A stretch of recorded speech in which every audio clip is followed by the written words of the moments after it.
Good morning to all of you. Last class में हमने read किया था कि management as an science. Our next topic is management as a profession, कि management जो है वो एज ए प्रोफेशन लिया गया है। फर्स्टली, प्रोफेशन का मीन्स होता है आप कोई प्रोफेशन भी एक इकोनॉमिकल एक्टिविटी है। आप कोई भी ऐसा वर्क कर रहे हो, बट उस वर्क को करने के लिए आपके पास स्पेशल क्वालिफ़िकेशन होनी चाहिए, एक स्पेसिफाइज जो है वो नॉलेज होनी चाहिए। यही कि क्या कहलाता है आपका एक प्रोफेशन। लाइक है आपकी टीचर है, डॉक्टर हैं, लॉयर हैं, ये सब किस में आते हैं आपकी प्रोफेशन में। तो प्रोफेशन के लिए आपके पास एक स्पेसिफाइड जो है वो डिग्री या नॉलेज जो है वो होनी चाहिए। You may understood so far that all forms of organizational activity needs to be managed. You would also have observed that organization look for an individual with the specified qualification and experience to manage them. आपको अपने organisation को manage करना है तो वो individual जिसके पास अच्छी qualification है और जो एक्सपर्ट है, एक्सपीरियंस्ड है, वो अच्छे से उसको मैनेज कर सकता है। It has also been observed that there has been an increase in the cooperation form of the business on one hand and increasing the emphasis of management business concern. Does the implies the management is a profession? तो अब जो ये question है कि management एक profession है, इसके लिए रिगार्डिंग हम कुछ पॉइंट रीड करेंगे जिससे क्लियर होगा कि मैनेजमेंट्स के अंदर भी प्रोफेशंस की कुछ क्वालिटीज़, कुछ फीचर्स इंक्लूड हैं। प्रोफेशन का मीनिंग मैंने बताया कि आपके पास किसी भी काम को करने के लिए एक स्पेसिफाइड जो है वो क्या होना, नॉलेज होना, उसको आप क्या बोलते हो, एक प्रोफेशन। तो इसकी फर्स्ट करेक्टरिस्टिक्स है आपकी well defined body of knowledge.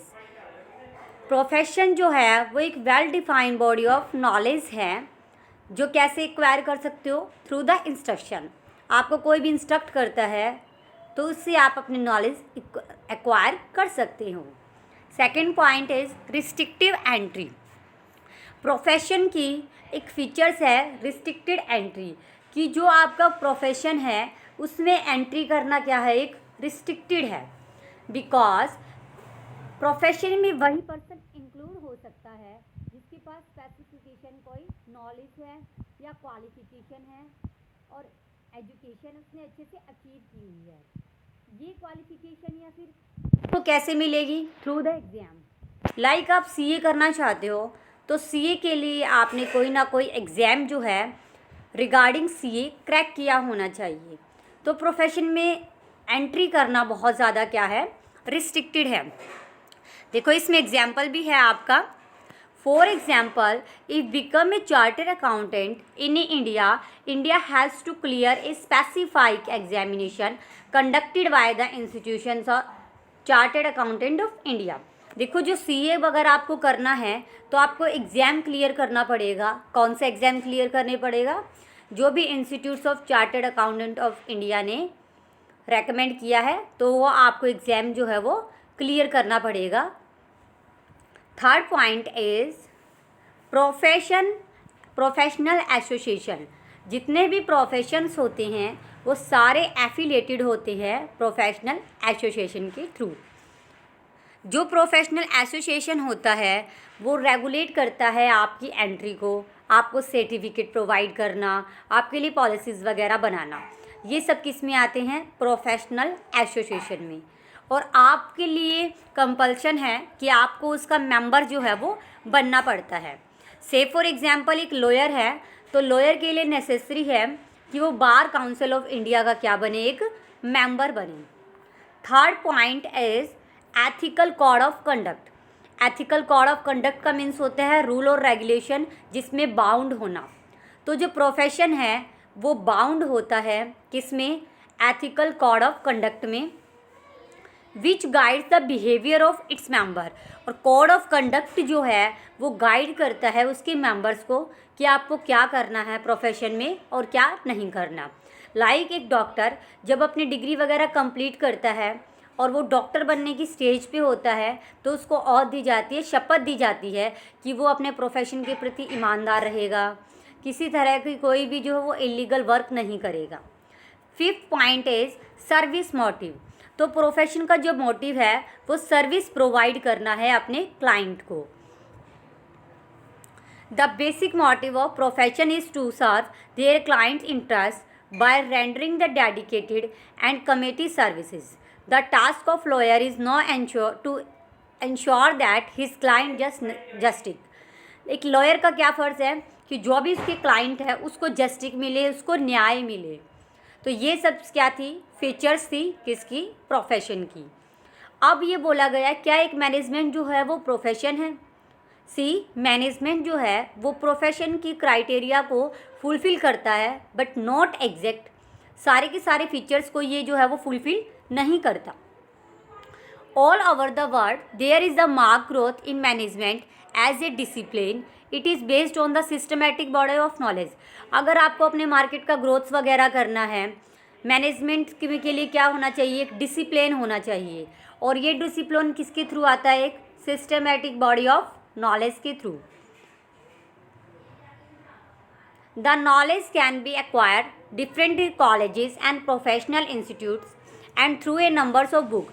आपको नॉलेज लेनी है तो ये आपको नॉलेज एक्वायर करनी है तो ये नॉलेज जो है वो डिफरेंट इंस्टीट्यूट्स के थ्रू आपके अंदर आ सकती है।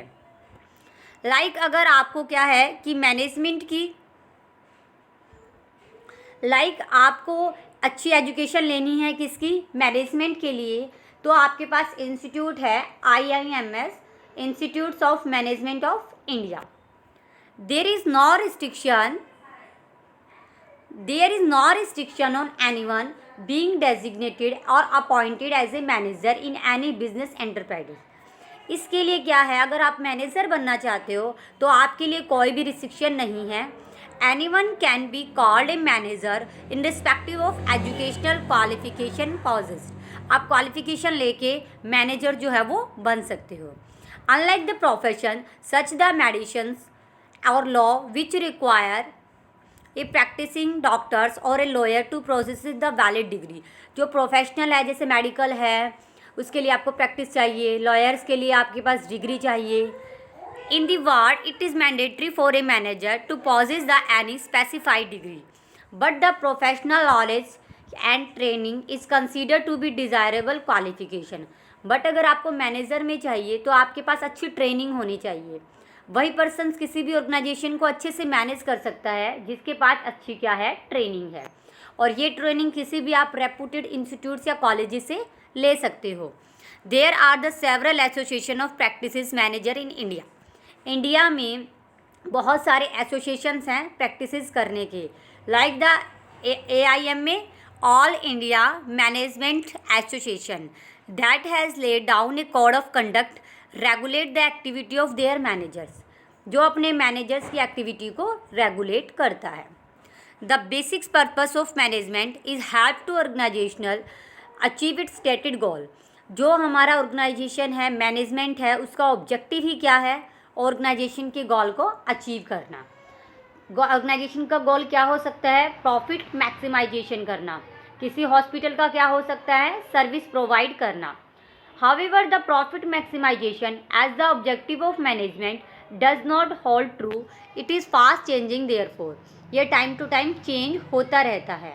Therefore, if an organization has a good management team that is effective and efficiently, it automatically serves society by providing the good quality product as a reasonable price। ये बोलता है कि environment में time to time change होते रहते हैं और हमें अपने objective को चेंज करना पड़ सकता है।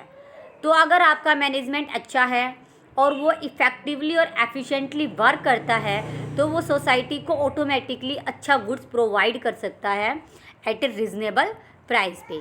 तो आज की क्लास में हमने पढ़ा कि मैनेजमेंट एज ए प्रोफेशंस, कि मैनेजमेंट में प्रोफेशन की कुछ क्वालिटीज़ हैं जो हमारा मैनेजमेंट जो है वो फुलफ़िल करता है।